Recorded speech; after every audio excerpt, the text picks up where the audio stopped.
Introduction to Simix Cool Surface Technology. Simix Cool Surface technology is a revolutionary new way to reduce global warming. It is a cutting-edge technology that uses a special coating to reduce the amount of heat absorbed by surfaces exposed to the sun. This coating reflects more of the sun's energy away from the surface, resulting in cooler temperatures and less energy absorbed by the surface. The technology is based on the concept of passive cooling, which is the idea that surfaces can be cooled by reflecting the sun's energy away from them. This technology can be applied to many surfaces, such as roofs, walls, and roads, and has the potential to reduce global warming by reducing the amount of energy absorbed by the surface.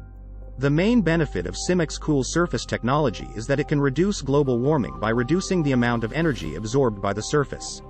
In addition, this technology can also reduce air conditioning costs by keeping surfaces cooler, which reduces the need for air conditioning. This can result in significant energy savings, which can help reduce the cost of energy bills. Passive cooling techniques.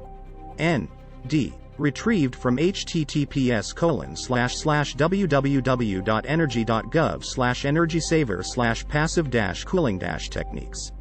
Thanks for watching.